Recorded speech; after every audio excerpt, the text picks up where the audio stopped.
ഒരിക്കൽ ഒരു പുഴയുടെ തീരത്ത് ഒരു ആമ താമസിക്കുന്നുണ്ടായിരുന്നു. ആ പുഴയുടെ തീരത്ത് ഒരു മരമുണ്ടായിരുന്നു.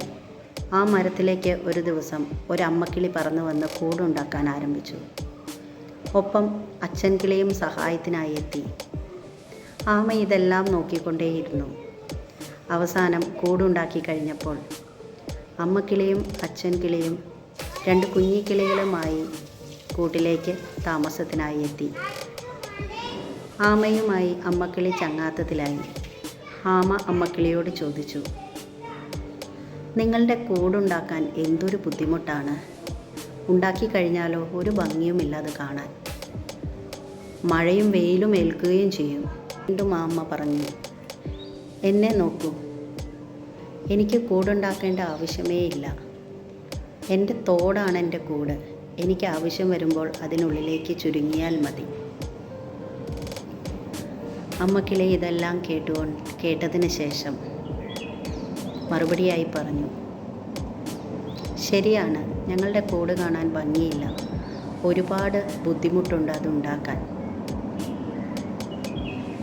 എന്നിരുന്നാലും അച്ഛനും അമ്മയും മക്കളും കൂടി ഞങ്ങൾ ഈ കൂടിനുള്ളിലാണ് സന്തോഷത്തോടെ കഴിയുന്നത്. നീ നിൻ്റെ കൂടിനുള്ളിൽ ഒറ്റയ്ക്കല്ലേ? നിനക്ക് എന്ത് സന്തോഷമാണ് ലഭിക്കുന്നത്? ആമയ്ക്ക് മനസ്സിലായി, ശരിയാണ്, ഞാൻ ഒറ്റയ്ക്ക് ജീവിക്കുന്നതും അച്ഛനെയും അമ്മയും മക്കളും എല്ലാവരും കൂടി സന്തോഷിക്കുന്നതും വ്യത്യാസമുണ്ട്. കുടുംബത്തിൽ മനുഷ്യർ ഒരുമിച്ച് ക്ഷമയോടും സഹകരണത്തോടും സ്നേഹത്തോടും പരസ്പര ബഹുമാനത്തോടു കൂടിയും ആയിരുന്നു കഴിഞ്ഞിരുന്നത്. കുട്ടികൾക്കത് പുറത്തു പോയി പഠിക്കേണ്ട ഒരാവശ്യമേ ഉണ്ടായിരുന്നില്ല. അവരുടെ മുന്നിലെല്ലാം മുതിർന്നവർ കാണിച്ചു കൊടുക്കുന്നത് അവർക്കൊരു പാഠമായിരുന്നു. പക്ഷേ ഇന്ന് അണുകുടുംബങ്ങളിൽ വളരെ വ്യത്യസ്തമായ ഒരു ജീവിത രീതിയാണ് നമ്മൾ മുന്നോട്ട് കൊണ്ടുപോകുന്നത്.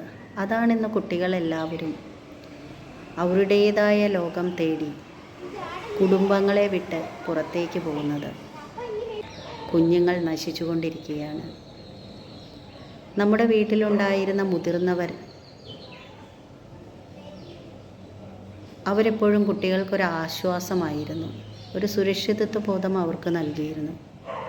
ഇന്ന് മുതിർന്ന വൃദ്ധരായ മാതാപിതാക്കളെ വൃദ്ധസദനങ്ങളിൽ കൊണ്ടാക്കുകയാണ് സൗകര്യത്തിനായി. ചിന്തിക്കൂ, പഴമയിലേക്ക് തിരിച്ചു പോകൂ.